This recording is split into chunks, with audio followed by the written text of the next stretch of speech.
Welcome to the 63rd episode of the New Ventures podcast. I'm your host, Sanjoy Sanyal, the founder of Regain Paradise, a boutique climate finance firm and a visiting fellow at the Cambridge Judge Business School. I'm hosting these podcast series to help explore the use of artificial intelligence in climate solutions. Our guest for today is Jeremy Biggs, the co-founder and CEO of Misio, which enables organizations aligned with ESG and climate standards. Welcome, Jeremy. Thank you for having me. Really great to be here today and appreciate the opportunity to share a bit of our story. Yes, and let's start by talking a little bit about yourself. Yeah, thank you. Yeah, as you've mentioned already, co-founder, CEO of Misio, and we're an early stage technology business that's innovating in the climate tech space with a specific interest around how we can use artificial intelligence and the subset of the technologies available to us to help accelerate positive change for organizations around the world. I started this business in 2018, originally born in South Africa, moved to Australia in 2009, done a few things along the way. And in 2018, recognizing that I wanted to put my energy into helping the world as a whole and using my skills, knowledge, experience with global supply chains and software and technology, I put all my energy into building out this business, what it is today. So it's been quite a journey, and it's been fun and very well timed as well for the world. Indeed, well timed. You said that you have done a few things on the way, and you're probably being a bit too humble. I know there have been at least a couple of other entrepreneurial ventures. What in your previous background enabled you to see this opportunity? Yeah, I think the key catalyst for me was really recognizing that there are so many challenges that we have in the world. And as I mentioned, I've got a bit of a history with distribution, supply chain, and various technology solutions. And I've also co-founded a soft plastics recycling company, technology company as well. I did a lot of work around traceability through supply chain, initially around how to identify modern slavery with smart technology. And this has naturally evolved into what Misio is today. We've worked with some of the largest organizations in the world to help innovate and provide solutions here in Australia in particular through different councils to enable recycling solutions and so forth. And the timing around Misio really culminated when I recognized mid-2021 that there is this perfect storm of regulatory compliance coming in. And most importantly, the need for organizations to understand, how do I even begin to operate my organization more sustainably? And even in the early days, going out and talking with companies, both large and small, and even in the climate tech space, the innovators, the new startups as well, there was a distinct lack of knowledge, and most importantly, no commercial growth drive that actually would shift that needle into enabling a board or a director of an organization to begin this journey. The reality is we needed more evidence, we needed more data, we needed a catalyst, right? We needed a compelling reason for the organization to take action. And this is where we started this journey with Misio, is to really think about how do we do that? And then how do we then simplify through really smart technology? I started by saying that you help companies meet standards. Obviously, we have a series of standard announcements that have come in the recent times. Is that the key driver? Is that the reason companies are coming up to you and saying, help us understand this, help us meet these needs? It certainly is one of those compelling reasons. I mean, I always talk about the pleasure and the pain. And first and foremost, you want to talk about the pleasure, the feel good. It's the, hey, we're doing the right thing for the world. And there are a small number of companies that really believe this and want to lean into building a better organization that fundamentally is helping people and planet. But the reality is that the big stick in the room of the pain is really this regulatory compliance. And around the world over the last, probably, I'd say 4 or 5 years, I've watched this evolve quite dramatically. Most notably here in Australia from 2021, when we set Misio up as this business and started accelerating this development pathway with artificial intelligence and smart technologies. This was still very nascent at that point in time. And watching as the world has evolved and recognizing that we have a global climate problem. And this global climate problem is $54 trillion and above, where we've really stripped the world or taken from the earth, from nature, and we haven't been paying that tax to put it back and actually innovate as we go. So now the Piper is playing the tune, and organizations around the world are needing to comply with the new standards that are coming in. For us, initially, this is recognizing that big companies have got a lot of resources, they've got teams of people that are doing these things, but also recognizing that part of the compliance, like the TCFD, TNFD for nature now coming in as well, also require an organization to look at their supply chain and their immediate stakeholders as well. And in that, there is this perfect storm of both, from my perspective, conscious consumer, people that want to support organizations doing awesome things in the world. And then there's compliance that comes in over the top that is really asking organizations to get this information, start this journey. And that, for me, absolutely is the biggest catalyst in terms of an organization needing to take action. As you know, it's a bit more complicated than that. A lot of companies are still sitting on the fence, and they'll wait right till the end, kicking the can, as they say, going down the road, until they really have to start doing something. But this is well and truly here. This is a new way of how we will measure corporate success in the future. And a lot of the information coming out now is actually in support of that conscious consumer, supporting companies as well. So yes, the compliance is the biggest catalyst that we have. Organizations and countries have different timelines, and they all have different requirements in terms of organization size. And this is going to unfold quite rapidly, I believe, over the next sort of 3 to 5 years. I like the pleasure and the pain point that you made. In Australia, is the drivers the international standards, the ones you already mentioned, TCFD, TNFD, or are there Australian variations of these standards? What I'm trying to understand is, has there been effort by local regulatory authorities to adapt them to the Australian context? Yeah, absolutely. Today, the alignment is very much in line with TCFD in particular. You look at New Zealand taking the lead here, where they put this into law first. And I think Australia has just taken a page out of that book. So the timelines for Australian organizations, and there's 3 different cohorts, as they say, depending on organization size. The first cohort officially is the 1st of July 2024. So this is next year. This is largely for organizations with $500 million in turnover and a certain level of assets and so forth. These are big organizations first that have to comply with the TCFD standard in particular. Now, as you're aware, this is really around how do we measure our carbon footprint. It goes into scope 1, scope 2, scope 3, but there's a direct consequence in 2 areas. The first one is that it impacts all the stakeholders associated with that organization. So by 26, 27 here in Australia, if you're an organization, regardless of size, and you want to work with a business of that level, it's going to require your organization to also have that scope 3 and some data on the emissions effectively as well. And this is what people don't really understand just yet, how this unfolds. And I'm watching New Zealand quite closely, quite intently on how this actually plays out in the real world, because eventually, if the bigger organizations are unable to secure partnerships with suppliers and organizations that have this information, then those companies that don't do this and don't take action are very likely to start losing some of that business. So I think this becomes a significant compelling reason to act. And as we go over time, this is going to become more and more common. The second thing there is that I also believe that it doesn't just relate specifically to TCFD, because already what we're finding is organizations that are seeking this TCFD compliance and all the scope 1, scope 2, scope 3 emissions data, these organizations at a board level are also starting to make decisions on other sustainability impact categories. So they might be starting with the TCFD compliance, but as they're doing that, they're also looking for, what are we doing with waste? What are we doing with water? If they're in a specific industry that impacts, nature, what are we doing with nature? And all of these questions are all part of this narrative now in the boardroom. Organizations, although the catalyst is the TCFD initially right now, I firmly believe that this spills into lots of other environment sustainability areas and also the social areas as well.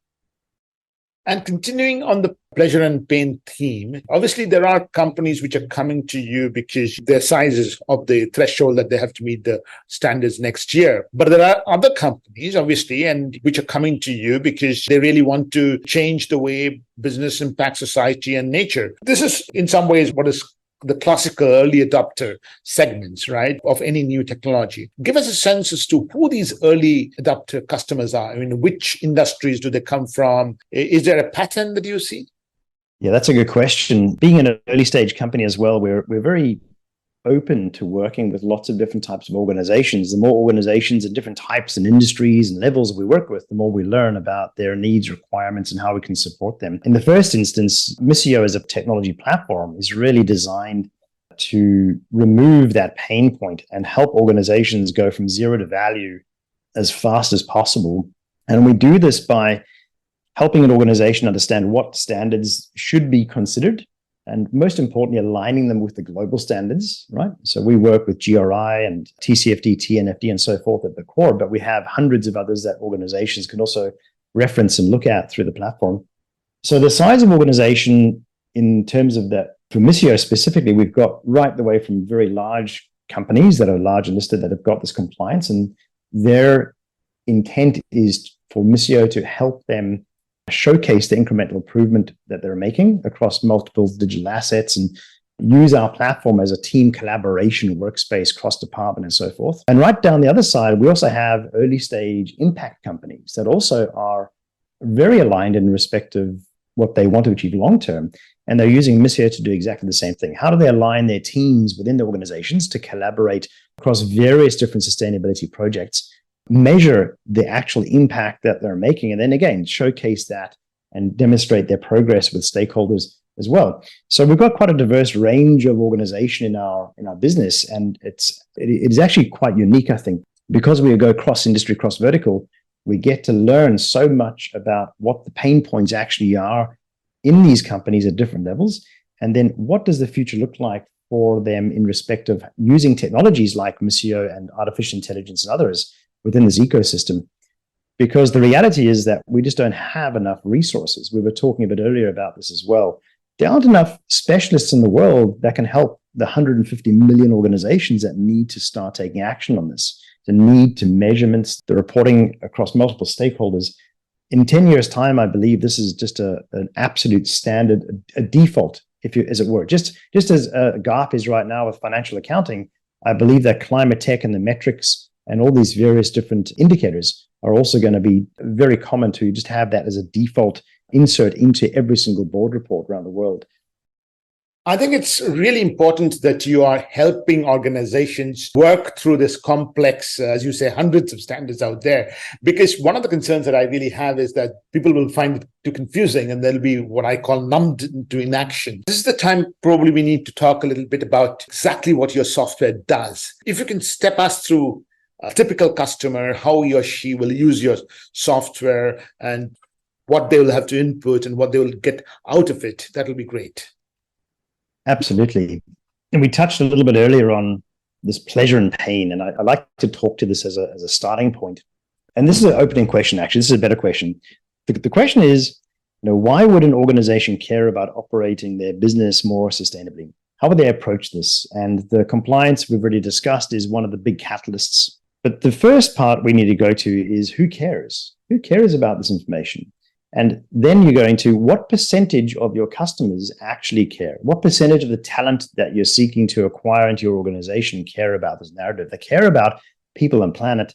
And this transcends big company, small company, startup. It's exactly the same thing. So until today, the ability to measure specifically what that is has been not possible. And this is the first thing that we built from a product perspective, is actually to help organizations understand what percentage of people actually care about this. So going back to pleasure and pain, very similarly, we've got two different products. And we've got one product that is really about the public showcase of progress that we can distribute across multiple digital assets. And we can actually help organizations measure how many people care about this narrative across all the different stakeholders. And then on the other side, from a utility perspective, and just talking through what our software does, is when a business creates a profile with us, what we're doing is we're looking for a baseline in respect of who this organization is, what industries they work in, what solutions do they offer, how big is their team, and where they're based. And these are the core fundamental questions that we have to have answered first. A lot of this is public information, so we can dynamically build this as well. And then when you're actually being onboarded, Mia is our AI, the Misio Intelligent Assistant.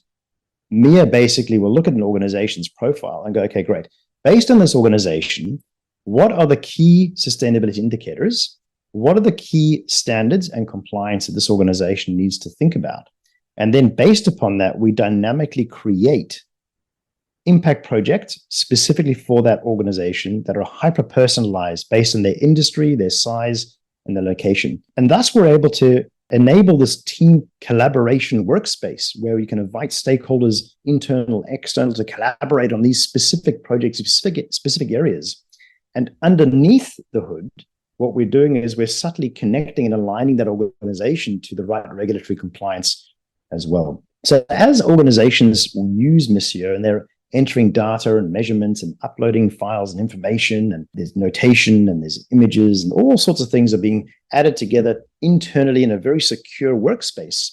On the other side, at any point in time, they're able to add that narrative and shift it out of the boardroom and annual sustainability reports into a very simple interactive source of truth that can be embedded across websites, investor deal rooms, recruitment portals. We've been doing work on digital contract, digital documentation, pay slips and invoices and quotations. So we truly become this source of truth that anybody can interact and understand the incremental progress that an organization is making. And all of that is connected into the secure workspace. So they work together, that sort of feel good, but I can measure what is the market's reaction to the work that I'm doing. And then the other side is very core utility. It goes into how do we leverage AI in a smart way to hyper-personalize this workspace for team collaboration and business collaboration. As MIA evolves over time, our intent and where we want to go here really is to actually have this MIA become almost a virtual team member that can help guide and provide information and resources across teams as well. Right. Some of the things that I'm learning from other podcasts is that organizations in the food and apparel industry are, for example, becoming seriously concerned about their supply chains and are using software like the way you are describing it to be able to assess impacts and risks. And just to help us understand this, so I am a large food company. I upload, the location of my suppliers. And because of the artificial intelligence and data sets, the system will be able to recommend to me specific projects, which I can then collaborate with my supply chain members. This is the type of picture that I'm getting. Perhaps you want to sort of nuance this a little further. Look, absolutely. And I'd even say supply chain is even a step removed. Right now, where organizations are today is that they're seeking to collaborate with interdepartment collaboration is still nascent as well. There's no fit for purpose collaboration solution that specifically aligns sustainability projects, impact projects, ESG that exists in the world outside of the work that we've built so far. So we have some options here. We have options around, okay, if you're using other technologies, how do we integrate with those technologies to streamline and aggregate this data and work well with the client's permission, with the business's permission? We can do this and have these custom integrations as well. So we can work very well in unison with other core solutions and business requirements, internal and external as well. But you're absolutely correct. The more the workspace is utilized, the more the MIA can learn and additional recommendations can be made across different sustainability projects, how to measure them, what to do, how does that relate into the standards that are being set out. And then the byproduct of all of these collaborations and projects and information is, number one, a validation of work that's being done, which we use AI to do to validate this data. And then secondly, we are able to inform multiple external stakeholders in a way that they require the data as well. Right. In a company of this sort, data sits on their ERP systems, it sits on HRM systems, it sits on Excel spreadsheets, and then they probably use other collaborative software. They use Teams, they use SharePoint. Does your system work seamlessly with these existing systems that these large companies already have? Yeah, this is what we're building into. Absolutely correct. We don't want to reinvent the wheel here. We want to help and add incremental value. One of the biggest challenges actually is that a lot of this information still sits in Excel spreadsheets. That's just the reality. These fit-for-purpose complex models that are built out, even with carbon accounting, there's thousands of carbon accounting tools, and we're seeking not to compete with any of that. We're really about how do we aggregate the data effectively into one core framework that can be utilized to streamline that reporting for external stakeholders and internal stakeholders as well. Our integration pathway is really around going, where does your information sit right now? How do we securely connect into getting specifically the information that's required at an aggregation level so that we can streamline assurance, streamline validation, and streamline the ultimate output reporting as well. Wonderful. And artificial intelligence has a couple of components around it. One is that you must have trained the software, so to speak, using data to be able to pick patterns and predict recommendation actions, if you may, for clients. And then there is the issue of LLM models, which probably take the complex analysis and then help turn out things that are used for the website, for sustainability reports, and so on and so forth. What I would like to understand is how you use these two artificial intelligence components. Yeah, absolutely, Sanjoy. Artificial intelligence, as you know, it's a bit of a catch-all right now and very topical. And I think that everyone turns to these large language models that are being developed and this is one area of artificial intelligence. But we're going to general intelligence and a subset. You go into machine learning, and we go into computer vision, and we go into all these different subsets as well. So I always go to the outcome. What is our objective?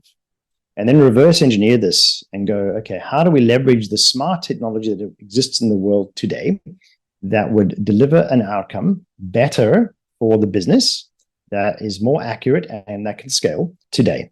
And then in the future, what does that look like as well? So when we talk a little bit earlier around Mia and hyper-personalizing this workspace with these dynamically generated projects, for us to accomplish this, we leverage several different models and different pipelines that are proprietary to our system that provide that experience for that particular organization. But the real value and the long-term value for this goes into how do you build foundation models associated specifically around, for example, an industry. So if you have the dairy industry is a good example, right? So you go, okay, how do you build a model for the dairy industry so that you can do this as long as there's enough data, we have enough dairies and enough industry reach, you can have a model specifically for this. Now, then let's say this is in Australia or New Zealand, and then you might have a dairy farm in Africa. And now that dairy farm in Africa can leverage the same models to understand what are the things I need to do? How do I do them? How do I streamline these things? How do I optimize the work I need to do and the advice that we can provide that leverage that baseline foundation model, again, connecting into this hyper-personalized experience. So ultimately, for me, it goes into what are the models we can build, and we require data to validate and learn these. And there's a combination of AI, machine learning, and deep learning at an industry level and at an organization size level, and most importantly, the geography level as well, based upon those particular standards. Because there are so many different things to measure, it's not impossible, but it's really difficult for anyone to go, yep, here is a carbon cut template. You can just cookie cut and paste it and just use that, because there's just too many measurements to be considered and what to do. And companies are inundated and overwhelmed as it is.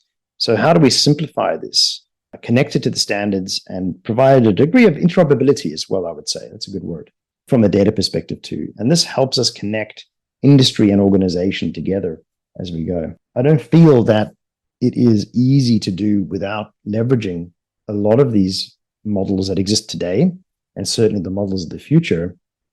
And I think it's a great use case for artificial intelligence. I think it's a really good use case to look at these big data sets and then seek to simplify something so complex.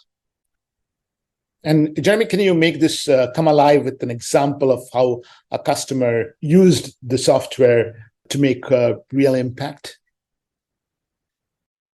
Absolutely. So there's a number of examples, and I think we can start from a different lens of different types of organizations that we've been engaged with thus far. And we can start even with impact organizations that are early adopters of the Misio platform, where companies that are doing good for the world, but they want to showcase that work that they're doing in respect of the impact, the net impact. So their public representation and they're small organizations, they don't have the compliance per se.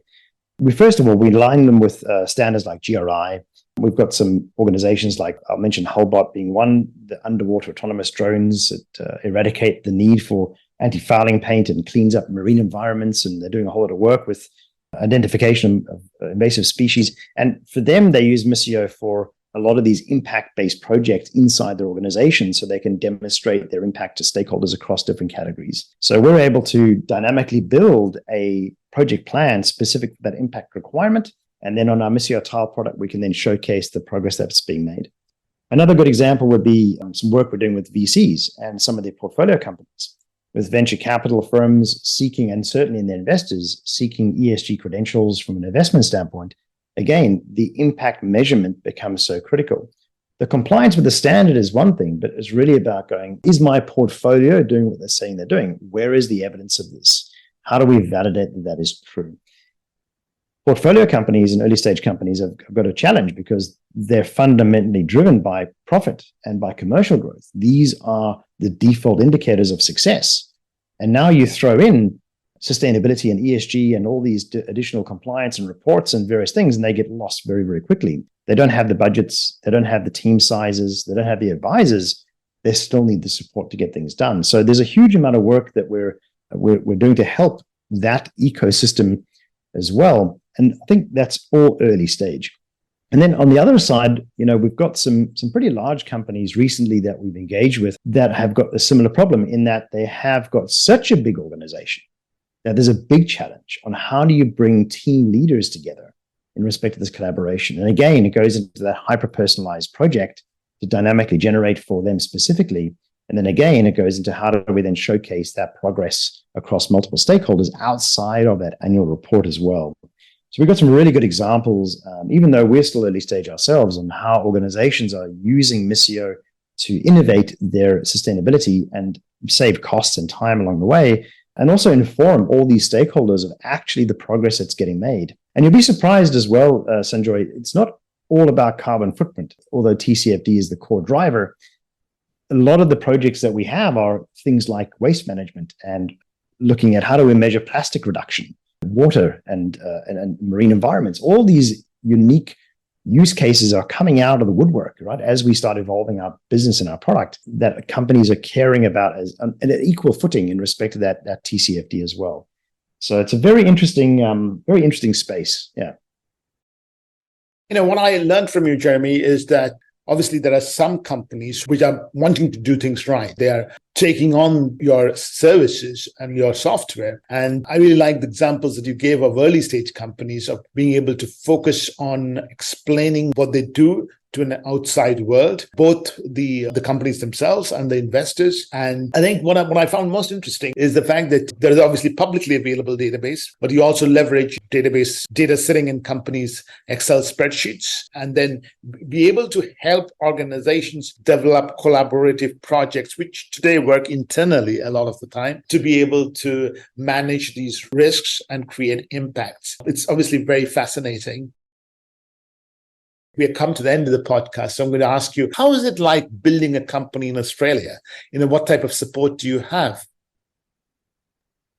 I immigrated from South Africa to Australia back in 2009, and it's an incredible country. And the climate tech ecosystem is absolutely incredible here at this point. I've been involved with it for a number of years now, and I've watched it evolve as well. There's a lot of innovation coming out of Australia, and I think that there are a number of unicorns that have already floated and gone overseas as well. It's a great community. I think we do lack access to a lot of the capital and investment that would be otherwise held in Europe and or the US, but the ecosystem is very supportive. At a government level, personally, we've had some amazing collaborations with Austrade and Investment New South Wales that have opened up doors both here in New Zealand and in Singapore, New York, and San Francisco as well, that I've been personally involved with, which has been amazing. And there's a very strong desire to not build organizations that are only here in Australia. Every entrepreneur that I talk to, in fact, probably say 90% of them, are all talking about, how do we do a product market fit for our business that is global?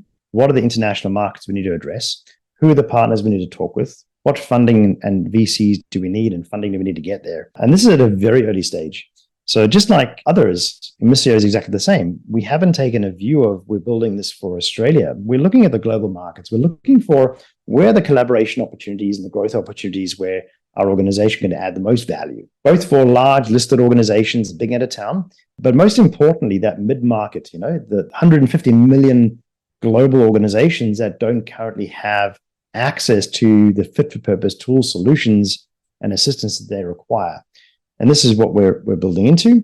And then I'll say, just in closing as well, I think that there's also a massive opportunity in developing economy, because you can't take a view of your business and go, we're doing right for people and planet, when you don't have access and information through that supply chain. Recognizing that most organizations don't have information beyond that first tier. We need to go several layers deep through those tiers and understand. And I'm a firm believer and advocate that as technology evolves, again, it's another really good use for AI, is to be able to connect more into this disconnected world and to be able to validate a lot of the data and information that's available out there, in particular developing economy, that will give companies that have the purchase power, right, to make the right informed decisions. And this is just the starting blocks. And I think over the next, as I said, 5 to 7 years, as the targets are set and need to be achieved, there's a bit of a pressure cooker coming. And I think a combination of healthy regulatory compliance and the big stick in the room with governments aligning and some pressure from the conscious consumer and the team, I think we're in a really good position to help accelerate some positive change. It's really nice to hear from you, Jeremy, about the ecosystem in Australia, because I haven't, as you know, done any work there. But I'm just going to ask you, what about incubation support? What about talent? Do you find that easy to access in Australia as well? This is an interesting question. Talent is the key to any good organization.